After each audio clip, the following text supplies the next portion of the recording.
How many times have you been ghosted since 2016?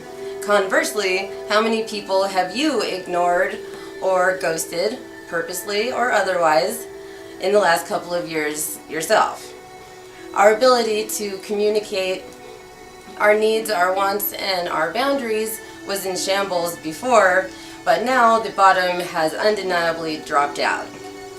Please feel free to hit the subscribe button and the notification bell, and I will be back to share with you a couple of resuscitation techniques to try out on our all but dead communication system. I've always categorized the disappearance of a loved one as one of the very worst torments anyone could possibly have to endure. But now, via technology, we systematically go missing on each other left and right these days. The disturbing part of these metaphoric disappearances is that we have damn near 100% control over their existence.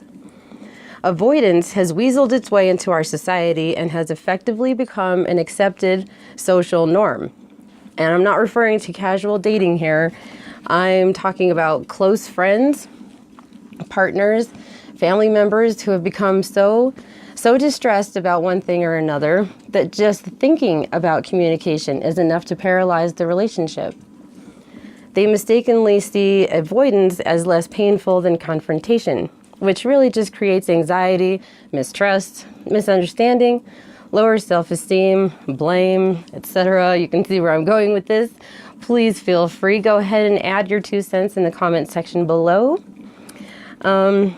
Avoidance of an elephant in the room or ignoring an entire person altogether really does make things worse every day, every minute. But during any of those minutes, any of those days, we can all choose for a step in a better direction, a better, lighter direction. Just think about becoming a person who is interested in constructive criticism. Maybe start with a definition. This is discovery time. This doesn't involve another person or out loud words just yet, so no pressure. Next time there's a conflict, something delicate that needs to be addressed, or the next time you're on the receiving end of destructive criticism, take notes for your care and feeding manual. Accept it as a real-time specimen for you to dissect in your evil lab. What about this person's approach was ineffective? What was effective? Were you ready for it, or was it bad timing? When would have been a better time, and why? How could you have read the room better to avoid being blindsided next time?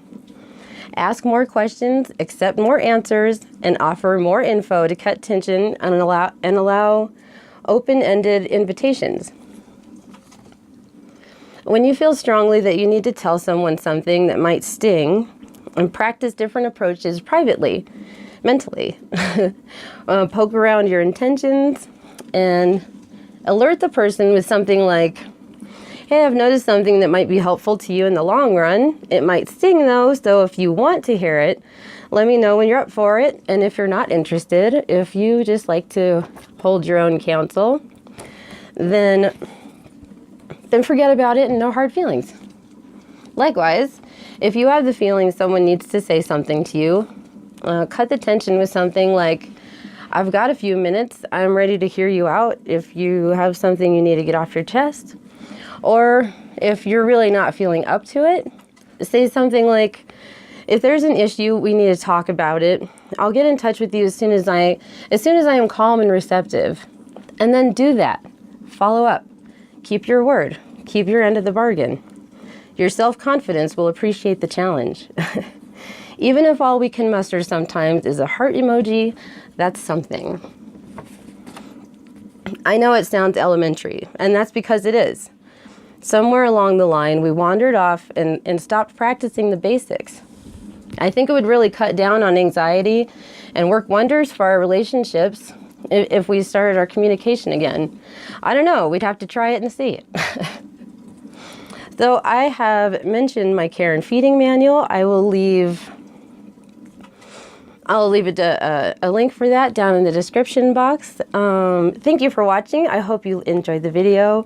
If you did, give it a thumbs up. Please remember to hit subscribe. And if you commented, I'll be reading your thoughts. Till next time.